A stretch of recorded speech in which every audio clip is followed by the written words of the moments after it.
All right, welcome back, everyone. This is the American Writers 100 Pages at a Time podcast, and I'm currently reading with you, or just, I guess, unless you're just watching this for its own sake, you might do that too. John Dos Passos' U.S.A. Trilogy, and I'm over halfway through 1919.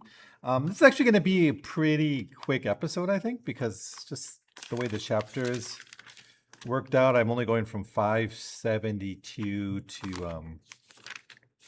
648 because otherwise the next chapter is a really long one. So really, I just in addition to the supplementary material in the book, like the camera eyes and the newsreels, I really only have like two chapters, I guess. One explores a new character that we're just meeting for the first time, daughter, um, whose name is Anne Elizabeth Trent. But she goes by the name daughter. Everyone sort of calls her that. Everyone calls her daughter. So when it's her father says, "Hey, daughter," it kind of makes sense. But other people would call her daughter. So that's just the name she got. Probably because of her relationship with her dad or something, but the name took. She's like a Southerner. She's more upper class, or at least she's kind of like from a historically wealthy white Southern family, so probably like plantation class back in the 19th century. So it's another waspy character. It's I mean, Morehouse worked his way up to wealth and power and significance. Daughter seems to be the highest class person. We're really getting a window into. Eveline is more middle class and fairly well off, and she kind of hangs out with high society, but she's a little less from kind of this wealthy family. But I think we only get two chapters with her, and then she dies. So yeah, I kind of cheated and looked ahead a little bit. Yeah, so I think there's just two chapters in 1919 about her, um, and she's out of the picture. So we'll see how she fits into the bigger story of the USA trilogy. I'm not quite sure. She's not going to be the only new character we meet in this book. So the next episode we'll be talking about Ben Compton, who's kind of our last new person. Well, anyway, so in this section for today, let's focus on that. We're meeting daughter, and then her story goes up into the war and really up to Armistice. So we kind of get her backstory, her childhood, and then extending to basically line up with where the characters are. And then we get Eveline Hutchins, who's kind of in Paris in the aftermath of the war. Her work with the Red Cross is dying down. It's less important. There's not as much work for her to do. And she starts spending more of her time kind of celebrating with the other Parisians and the other French people. And she begins to get closer with Morehouse to the point where she's almost trying to start an affair with him, and he doesn't really go for that, although he certainly wants to. But we kind of see Eveline kind of in the same pattern. So I still don't know where Eveline's character is going. She really seems to be stuck in a bit of a rut with her character in Paris, and I think for a character to develop, I think she has to leave Paris. Leave France. I'm just guessing that. I don't really know because I haven't read beyond this section yet. But I think there has to be something that's going to have to pull her out of this world she's in, because I really don't see her developing as a character. Maybe that's just the point. Some of these characters don't all have to have an arc. This book doesn't have a plot. It's just a bunch of vignettes, really, of different characters. So we'll see what happens to Eveline. I don't know. It is an interesting chapter, I have to say. Both of these are pretty good. So where are we? Where do we start? So we start with newsreel 30. We just see kind of discussing the end of war. Wilson getting a cold, so it's like Wilson going to the Paris Peace Conference. Newsreel 31 comes up right after that.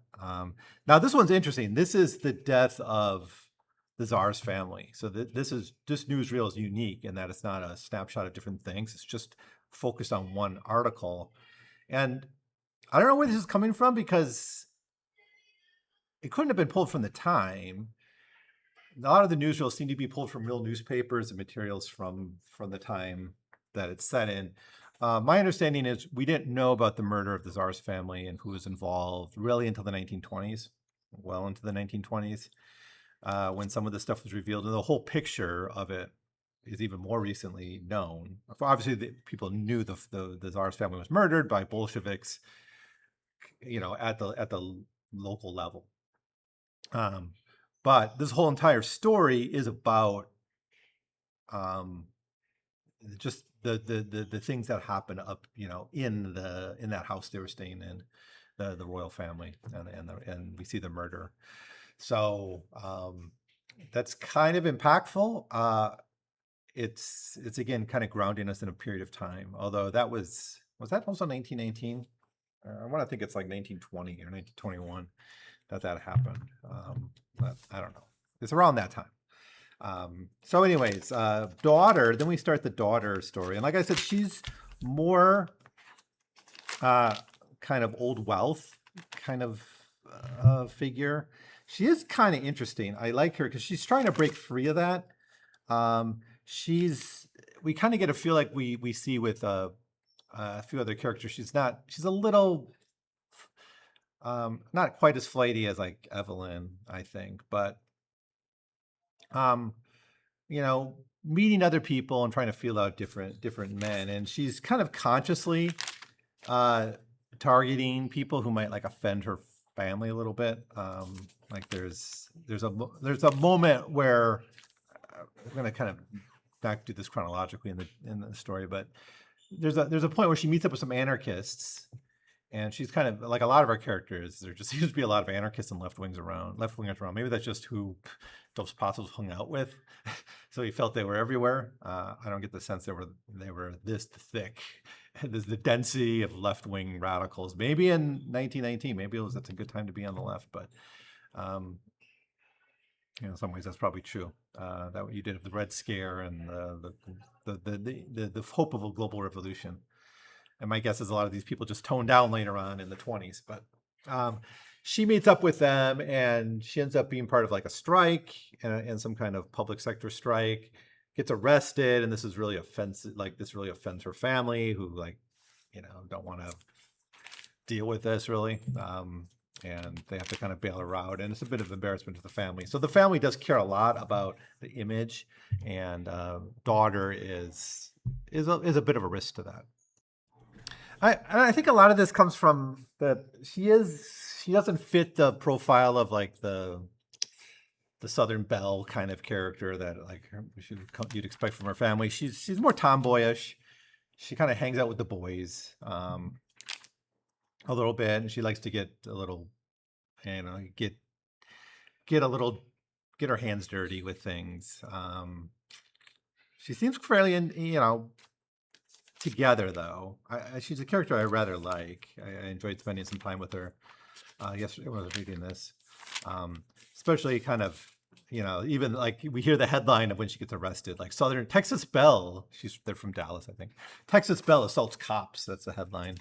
Um, and I think she was up north for a while, and she was ended up going back south. The other big thing in her life here, which drives her, motivates her to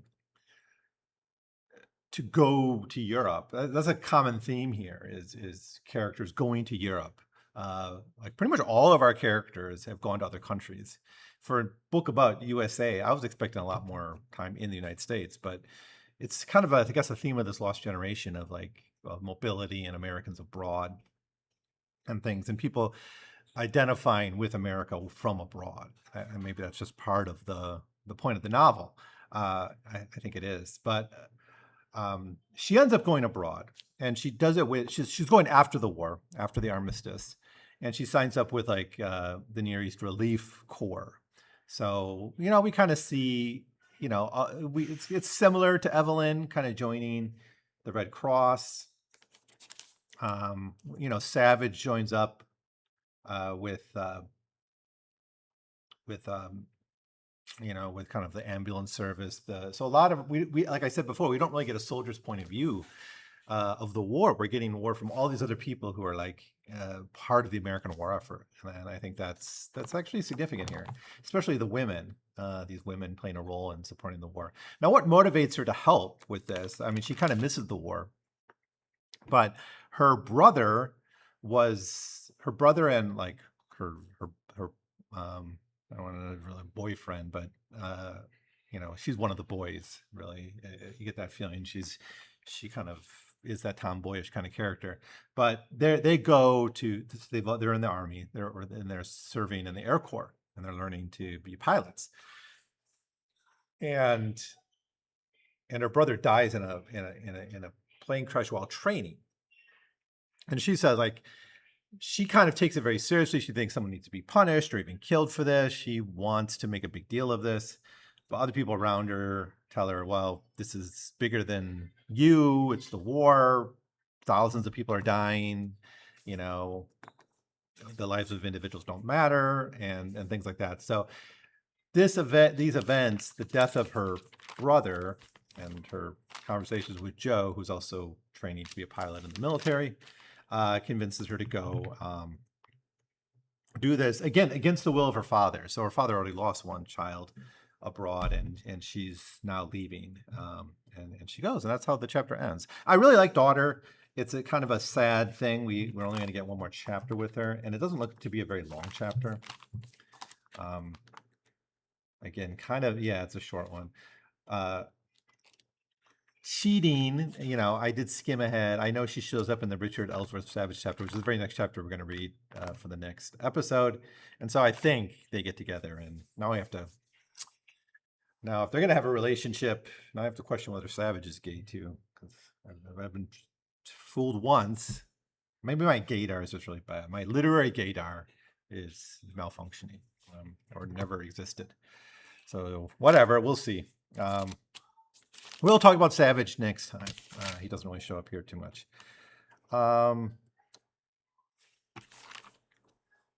Anything else? I want to make sure I didn't forget anything. Oh, Newsreel 30, going back, jumping back, Newsreel 30. One of the songs he plays in this one, or he writes the lyrics of, is Preacher and the Slave. And I know that Joe Hill is one of the vignettes we get in 1919, one of the biographical sketches. So Preacher and the Slave is a song written by Joe Hill. I'm really excited to see the Wobblies kind of enter the story again. And we're kind of set up for that. Anyways, moving ahead. So the second little chapter in this section, we spent a lot of time with Daughter. Then we moved to Eveline Hutchins. Are we running out of time with her? I think, yeah, this looks like to be the last Eveline Hutchins chapter. So maybe we won't know what happens to her. I'm pretty sure she doesn't appear as a point of view character anymore in The Big Bunny. So this is kind of the end of the Eveline Hutchins chapter. So she kind of ends a bit of as a failure, I guess. She kind of ends this on a low point. So we'll probably run into her again. She's not the only character that's kind of vanished that we run into. Janie, for instance, shows up here. And I was struck by, when we first meet Janie, she seemed kind of like modern girlish. I was getting kind of modern girl vibes from her, which is maybe it's just what I was reading about her, but when she was young. But after working for Morehouse, she becomes a very, very serious person when we encounter her. Maybe this is just her being her. We don't really get her point of view anymore. We just see how other people see her, and she's just Morehouse's secretary doing this important work. And she comes off as very serious, and she's very judgmental of Evelyn and Eleanor and their relationship with Morehouse, especially because Morehouse is married. I kind of want to know more about that, and maybe a second reread at some point in the future will help me understand these characters a little bit more. I'm thinking, I read Ulysses like multiple times. It took me multiple. Now this isn't nearly as difficult as Ulysses, but the modernist style, I think it does lend itself to multiple rereads, because a lot of things that you have to kind of pick up and read between the lines and understand. This is definitely a book I'm going to come back to in the future and read, and maybe I'll do a follow-up episode at that point to see where I feel I got things wrong or whatever. But because I am feeling I'm getting some of these characters, I don't have a grasp of all of them yet. especially Savage. I think I feel these pretty well. I think I do feel Evelyn, I have to say, but Janie, someone I think I want to revisit. So she shows up here just in the backdrop. Eleanor too is sort of in the backdrop here, but it's during the peace conference. J.W. Morehouse is a big part of this. He's like an advisor to the president at this point, although the president's very busy and he's kind of frustrated about this. Morehouse is actually in a very frustrated place throughout this chapter, in that he feels this is America's moment, and the business interests in America need to like step up, and Americans themselves need to step up to global leadership, both on the business and the political side. And he feels that's not happening. And we know J.W. Morehouse is already interested. He had business interests in Mexico. He was a big advertising guy. He was interested in the fate of U.S. capitalism. It's a big part of his character early on back in the 42nd Parallel. And the war kind of distracted him from that. And he wants to get back to that, obviously. But he feels the American people are not ready for that or not stepping up. That's very insightful when we think of this was written in the 30s, and we know the story of the 40s and 50s and how America had to be kind of forced back into leadership and finally learn to accept it in the mid 40s, for better or for worse. And you can tell he's wanting the America of the 1940s in a way, the one that's ready for global leadership. And he's kind of like talking to Evelyn at times, saying like, like, why don't the people just understand that this is this war? Maybe this is part of what I was talking about before, is like people trying to give the war meaning. And for Morehouse, it's the extension and power of American capitalism is what we're going to get out of this war. So, anyways, plot-wise with Evelyn's narrative, though, is she's still kind of going to a lot of parties. She's flirting with a lot of men, and she still has that same kind of pattern where she gets very close to men and she really flirts with them. She's very forward with them, and sometimes they take it, as more inviting than it probably really was. But there's like scenes where she's at these parties and she's dancing with like all the men, and and she seems to like that. I mean, it's something that she embraces. But she's also getting very close to Morehouse. And they have a very frank conversation where, his wife's more and more out of the picture. She's often described as an invalid. We know of the conversation between Eleanor and Gertrude and Morehouse from the end of 1942, and how there was kind of an agreement there that, there's bigger things with the war, and she's not going to be that intrusive on his relationships with Eleanor, which is pretty much, as far as we can tell, platonic here. Evelyn wants to have an affair with him. She wants to, and he's like, well, I'm too old, and really I don't have time, and maybe if I was 10 years younger. And Evelyn's like, well, if the war teaches us anything, it's that traditional relationships and traditional marriage and things like that are irrelevant. We need to move beyond that stuff. It's not, it's trying to make the war mean something for these characters. But I also get the sense that Evelyn's just sort of bored and doesn't have much to do. And she even kind of says like she wants to get back into the interior decorating, the interior design job. But so maybe at the end of the day, an affair with Morehouse would have just been a way of filling the time. She doesn't have work at the Red Cross anymore, although she's still employed by them, but there's no work to do. So yeah, what to say? That's kind of where we're at. But she's frustrated in all these things. She's not finding a man.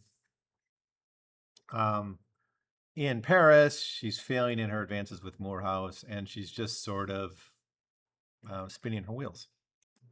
I'm trying to remember the character's name. She was talking to another leftist character, and she's kind of like flirting with him, and he makes the point something like, she's like, well, why don't you try to convert me to communism? She's kind of talking this way. And he kind of makes the point like, I gave up on you, Evelyn. Like, you're not a serious person, essentially. You're beautiful, and I appreciate that, but, whatever.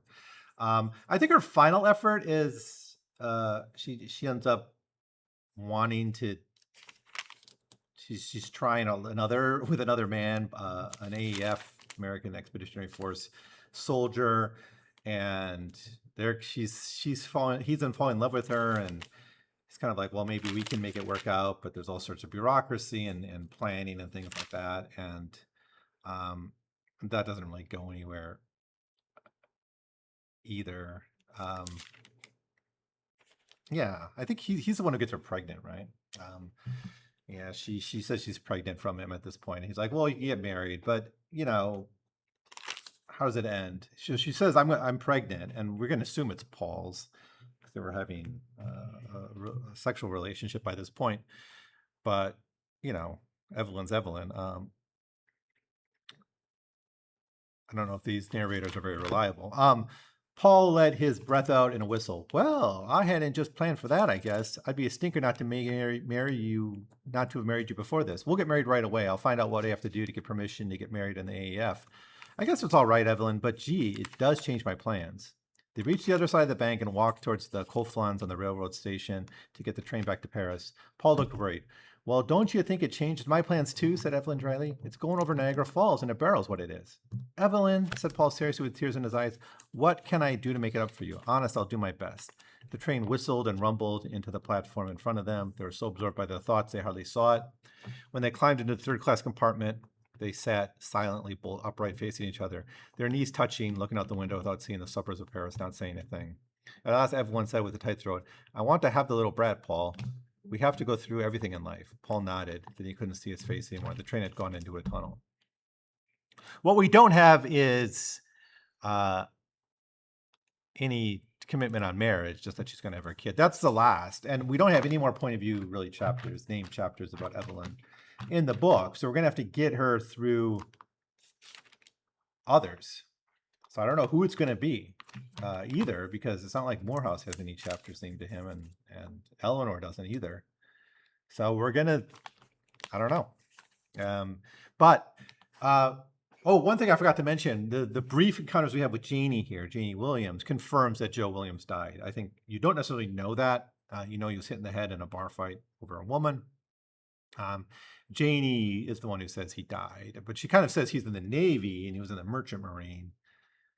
And she kind of implies he died in war. That's what I got out of it. So she's not being totally honest with Eleanor here, or with Evelyn, about her brother. So her brother's always been kind of a burden for her. But anyways. So next we have The House of Morgan, which is another one of our biographical sketches. But this is more like a composite biographical sketch of the Morgans. I guess you can think J.P. Morgan, but he's just one in a family of capitalists. And the point here being, why is it so important? Well, this is something Morehouse was talking about. It's like American capital. We need to spend money now. We need to extend our power. And we do know America did this to a degree. This is how Hoover got into politics, was with European relief and stuff, where he got into set up for the presidency. And we know the United States was loaning a lot of money to the Germans to pay reparations and propping up their economy. So the U.S. does this to a degree, but it's not. And a lot of that money is banker money, right? And the whole narrative of banks propping up this war effort, of course, the Morgans are industrialists, but I think they're involved in many financial things. But we get the whole history of the Morgan family here back to selling muskets in the Civil War and things, which I didn't know that was their origin.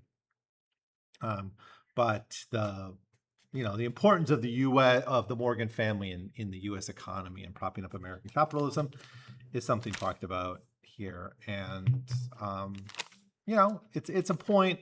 The 20s are going to be a period of financialization and financial capital, more so than ever. So I think it's setting up for a theme we're going to probably see later on. Of course, the whole third book is called The Big Money, and that's going to be mostly set in the 20s, I presume.